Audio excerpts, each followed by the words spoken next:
देखिए, लघु उद्योग भारती ऐसे उद्यमियों का संगठन है जो अपने राष्ट्र की उन्नति और प्रगति के प्रति समर्पित रहते हैं।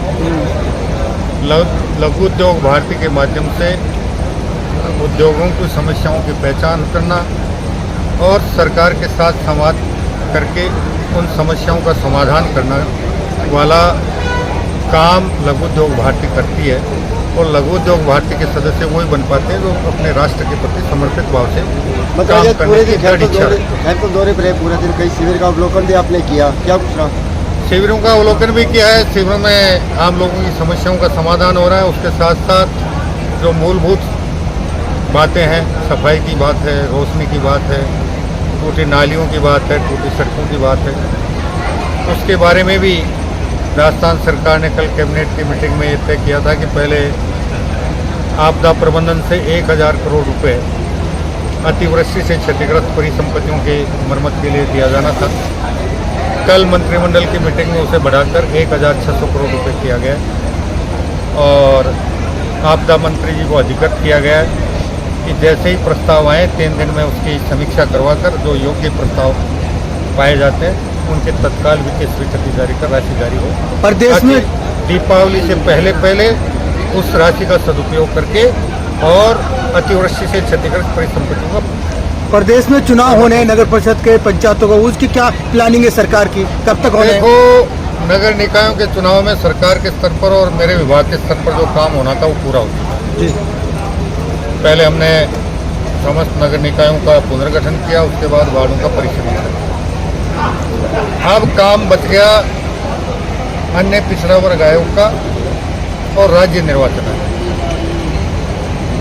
अन्य पिछड़ा वर्ग आयोग जब भी हमें अन्य पिछड़ा वर्ग के आंकड़े उपलब्ध करवा देगा उसके 1 सप्ताह के अंदर हम आरक्षण की लॉटरी निकालकर आरक्षण की अधिसूचना जारी कर देंगे और उसके तुरंत बाद हम राज्य निर्वाचन आयोग को पत्र लिख देंगे, अनुरोध कर देंगे कि वो एक राज्य एक चुनाव के तहत राज्य के 309 नगर निकायों के चुनाव एक साथ करें। उम्मीद है कि 26 में होगा या 25 में? अब ये तो राज्य निर्वाचन आयोग और अन्य पिछड़ा वर्ग आयोग की जवाब देना। मंत्री जी, हमारे स्तर पे हम पूर्णतः तैयार। पंचायती राज और निकाय चुनाव अलग अलग होंगे या एक साथ होंगे? देखिए, मेरा विभाग नगरीय निकाय का है, इसलिए मैं नगर निकाय के बारे में जानकारी दे सकता हूँ। पंचायतों के बारे में अगर आपको बात करनी हो तो माननीय पंचायत राज। नगर परिषदों के चुनाव डायरेक्ट होंगे या पार्षद से? अभी तक तो जो व्यवस्था है वही होगी जी। अब हमें ये हम परिसीमन के काम से और वार्डों के पुनर्गठन के काम से निवृत्त हो गए।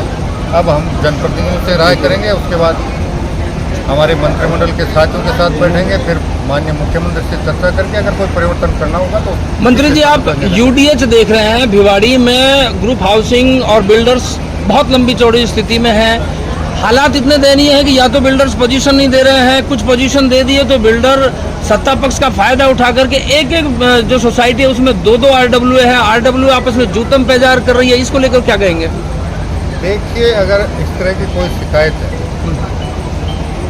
तो इसके लिए आपके पास 2 प्लेटफॉर्म उपलब्ध है। एक हमारा रेरा है,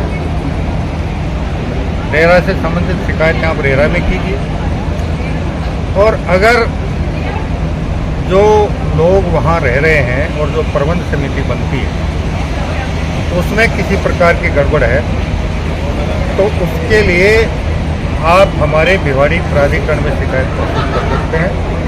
अगर ऐसी कोई शिकायत आएगी हम उसकी जांच करवाकर उसका निश्चित रूप से निराकरण करेंगे और एक बिल्डिंग में केवल मात्र एक समिति बनेगी। अगर कहीं इस प्रकार के कोई है तो शिकायत। मंत्री जी, कुछ सोसाइटीज में तो स्टे के बाद भी चुनाव हुए हैं, कोर्ट का स्थगन आदेश है लेकिन फिर भी चुनाव हुए हैं। अब ऐसा कोई प्रकरण है, आप जब तक शिकायत नहीं करेंगे हमें हमारे संज्ञान में नहीं आएगा, हम क्या करें? भिवाड़ी में जल भराव शिकायत कीजिए, हमारे संज्ञान में लाइए। जल भराव के मामले में हरियाणा से बातचीत चल रही है भैया, हरियाणा सरकार के साथ। मंत्री जी, आखिरी सवाल है, आप यूडीएच देख रहे हैं, यूडीएच को चूना लगाया जा रहा है, अवैध प्लॉटिंग करके प्लॉटिंग का काम धड़ल्ले से चल रहा है, सैकड़ों जगह प्लॉटिंग चल रही है, क्या कहेंगे? देखिए, हमने जो नई नीति जारी की है अब उससे पहले कालखंड में क्या हुआ क्या नहीं हुआ, अगर हम उस पर बातचीत और बहस करेंगे तो इतनी लंबी मंत्री जी खिंच अभी चल रही जाएगी। है, अभी चल रही है, अभी चल रही है। अभी चल रही है। नए नीति के अंतर्गत अगर कोई व्यक्ति गलती कर रहा है और उसकी शिकायत हमारे संबंधित निकाय को प्रस्तुत होगी तो हम उनके खिलाफ निश्चित रूप से कार्रवाई डबल आरओ ने बगैर किसी मौका नक्शा रिपोर्ट देखे स्टे तोड़ दिया और अवैध प्लॉटिंग हो रही है। देखो, अब ये तो अर्ध न्यायिक निर्णय है और मैं न्यायिक और अर्ध न्यायिक निर्णयों पे कोई टिप्पणी नहीं। मंत्री जी मैं प्रशासनिक स्तर पे आपको कहीं भी कोई दिक्कत हो रही हो, मंत्री धन्यवाद जी, धन्यवाद जी। वो आप शिकायत अगर प्रस्तुत करेंगे तो जो भी अधिकारी ने गलती की है उसके खिलाफ कार्रवाई होगी। आज भी अलवर में 2 के खिलाफ कार्रवाई की। मंत्री जी विडम्बना तो यही है कि कार्रवाई नहीं हो पाती, कंप्लेंट भी जाती है, अब कंप्लेंट कहते- दम तोड़ देती है। अब आप कहाँ देते हैं मुझे पता नहीं है, मेरे पास जितनी कम शिकायतें आई हैं सब पे कार्रवाई। Thank you ji, thank you.